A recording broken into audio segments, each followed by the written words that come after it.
this concept in Silicon Valley, as they start seeing penetration of your product into the market, they want to land grab the market, right?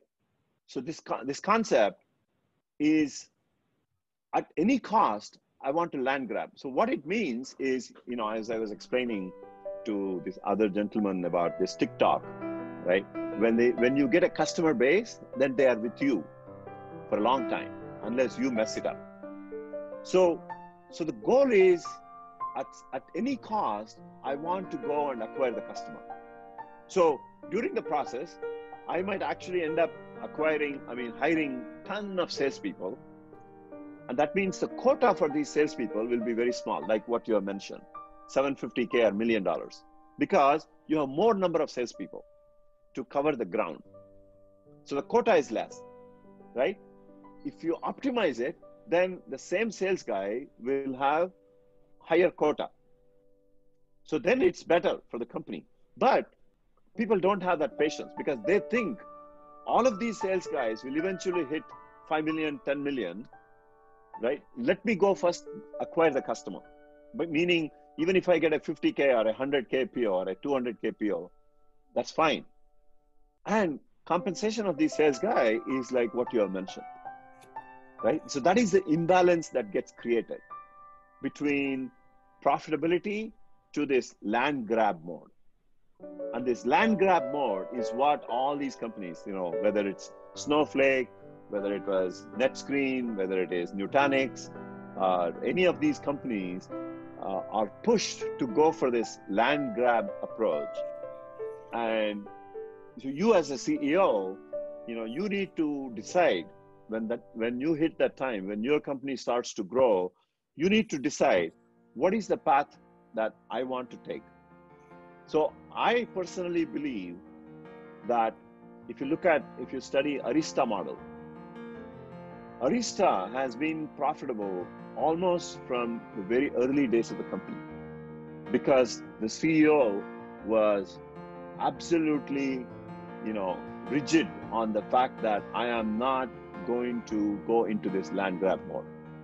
I'm going to build it in a very organic mode. I'm going to take my time to build the company, but I will make sure I'm going to be profitable. The first round of investment, and then we never looked back after that. So we just kept growing. I know once you start growing, then there'll be plenty of people who want to come and put money.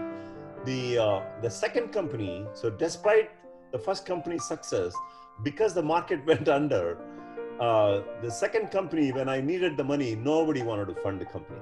And believe it or not, right, with the success that I had in my first company, I presented to at least 55 to 60 venture capitalists, and everyone turned us away. Everyone turned us away. And the argument they were making was infrastructure products, given the dot-com bust that has happened, everybody basically said that there is no need for completely disruptive innovation in the infrastructure. And by the time the market opens up, right, which could take at least like 2, 3, 4 years, the technology that we were building, it's going to go into a chip. And if it's going to go into a chip, then there is no need for your technology. That was the argument that many of the venture capitalists were making. I mean, probably they just wanted to get rid of me. And finally, when we had some customers, so that is when we went to Sequoia Capital. And it so happened, I was so fortunate that several of those customers happened to be Sequoia investments. And they said, hey, these are some of our companies. And I think immediately they placed calls to many of those companies, and everybody started to rave about us. So that's when they gave the meeting. And that's what led to Sequoia funding us in 2002. And of course, the rest is all history. I hope you enjoyed this excerpt from FalconX T-Hub Founders Workshop by BV Jagadeesh. We are compressing all these insights into a new book called Entrepreneur's First Mile. It has been developed as a series of handy booklets to help first-time founders to find answers to their dilemmas.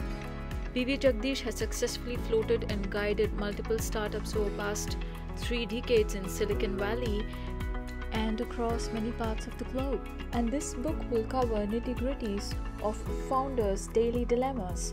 How do I identify my co-founder? Do investors prefer companies with a single founder?